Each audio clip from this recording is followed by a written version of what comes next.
بسم الله الرحمن الرحيم، والصلاة والسلام على أشرف المرسلين سيدنا محمد وعلى آله وأصحابه أجمعين.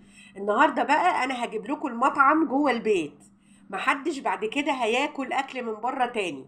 هنعمل مع بعض الكاليزون الإيطالي، أكلة كده روعة في الجمال.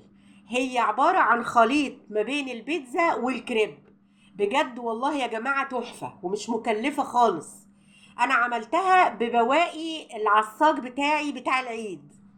والعجينه مفيش اسهل من كده. معايا هنا كوبايتين من الميه ونص كوبايه من الزيت. معانا هنا اي زيت نباتي بس تكون ريحته حلوه. هو المفروض زيت زيتون بس طبعا غالي ومش عايزين نتقل على نفسنا. معايا 3 معالق من الزبادي اللي هي الكوبايه الصغيره خالص، اصغر كوبايه. خلاص 3 معالق. ومعايا هنا معلقتين كبار من الخميرة، ومعايا معلقة كبيرة من البيكنج باودر، ومعلقة صغيرة من الملح، ومعلقتين كبار من السكر. معلقتين كبار خميرة، معلقة كبيرة بيكنج باودر، معلقتين كبار سكر، ومعلقة صغيرة من الملح. بحط الكلام ده كله على بعضه وبنزل عليه بكيلو من الدقيق. اي نوع دقيق اللي هو لجميع الاغراض. خلاص. اظن مفيش اسهل من كده ولا حاجة اقتصادية اكتر من كده. بنعجنها بشوية مية بس. مفيش غير كوباية الزبادي الصغيرة اللي احنا هنحطها كمحسن للعجينة. ان انا بحب الزبادي جدا في المعجنات. بيبقى محسن للعجينة وبتطلع معاكي حلوة وطرية. خلاص. العجينة بقى دي يا ست الكل انا عايزاها تتعجن كويس جدا. يعني تبقى ناعمة وملساء وزي الفل. وهي أصلا العجينة دي مش بتلزق. يعني العجينة دي مش بتلزق. خلاص. بحطها بقى هنا في البولة بتاعتي. وهستنى عليها مش أقل من ساعة. ساعة تسيبيها تخمر وتتضاعف وترتاح خالص.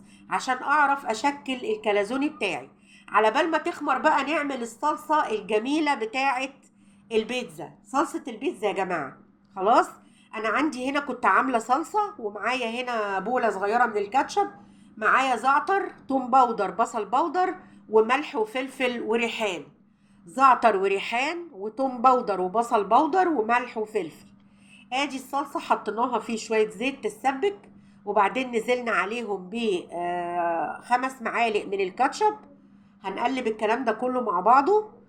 ياخد لفة بس على النار كده، واحط التوابل بتاعتي. الزعتر بقى مع الريحان مع الملح والفلفل مع التوم البودر والبصل البودر. هتشمي ريحة يعني بيتزا بقى بتاعت اكبر المطاعم. خلاص. ادي الصلصة اهي اتعملت وبقت زي الفل.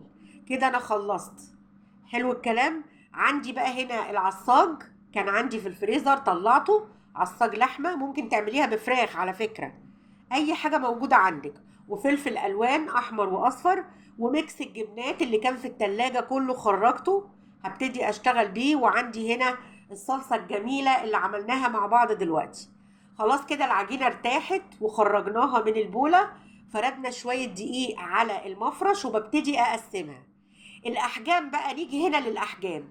اصلا الكاليزوني بيبقى كبير، يعني بيبقى الحجم كبير. انا هنا هعمله الحجم الكبير. انت عايزه تصغري صغري، مفيش اي قيود على الموضوع ده. صغري زي ما انت عايزه. انا عملت الكيلو 4 وحدات كاليزوني. حلو الكلام. عملتهم 4 وحدات كبار. هو كده كده بيتقطع.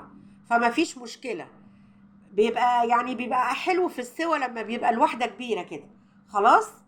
ببتدي بقى اقسمهم 4 كور زي ما احنا شايفين كده. والمهم على جنب واسيبهم يرتاحوا حوالي ربع ساعة. بسيب الكور تستريح حوالي ربع ساعة. عشان بعد كده اعرف اشكلها وافردها بالنشابة. بفردها بقى كده بالراحة كده وواحدة واحدة. وهوريكم دلوقتي السمك بتاعها قد ايه. لا انا عايزاها رفيعة قوي ولا عايزاها سميكة، عايزاها متوسطة. اهي فردتها كويس كلها سوا واحد. دي اهم نقطة.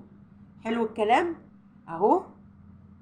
خلصنا كده. ادي يا ستي السمك بتاعها يبقى زي ما انت شايفة كده. زي ما انا مورياكي كده بالظبط متوسطة السمك. حلو. ببتدي بقى احط بقى الحاجات بقى والروايح العسل بقى. اللي ريحتها بقى جايبه اخر الشارع. هحط الصلصة في العجينة، بس اسيب كل الطروف داير داير فاضية عشان هنلزق الطروف على بعضها. بحط العجينة الصلصة والحشوة في النص، والطروف بتتلزق على بعضها لما بنيجي نقفل القطع. خلاص، ادي كده اللحمة بتاعتي حطيتها. وزي ما قلت لكم ممكن جدا تعمليها بفراخ، تعمليها بلحمة، بأي حاجة، أي بواقي عندك.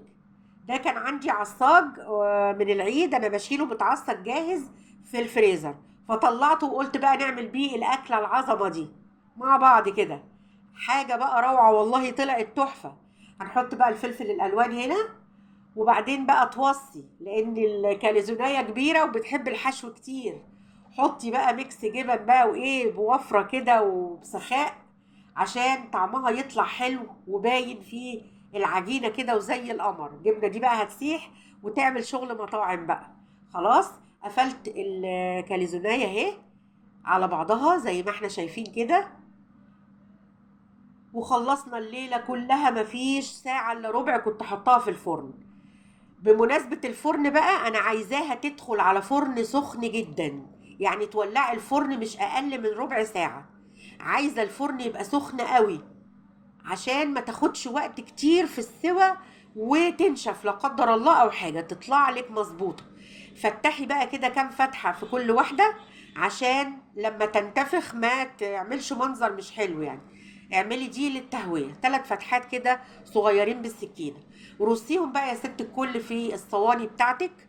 خلاص، وطبعا الفرن والع وشغال معانا. هندهن بقى وش الكاليزوني بالحليب، شوية لبن كده بالفرشة بتاعتك ودهنيه عشان لونه يطلع ذهبي وروعة وجميل وزي القمر كده. الخطوات باينة وتمام وماشيين مع بعض واحدة واحدة.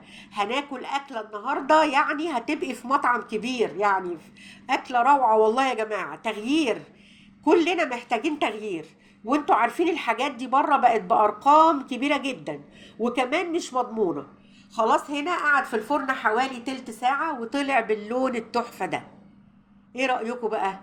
رحت واخدة بقى الصلصة بتاعت البيتزا ودهنت بقى الوش عشان نقطع ونستعد للأكل.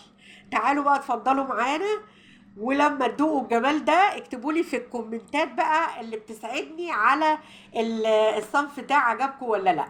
خلاص، قطعي بقى يا ست الكل. هتحتاري بقى، جماله جامع بين البيتزا والكريب مع بعض.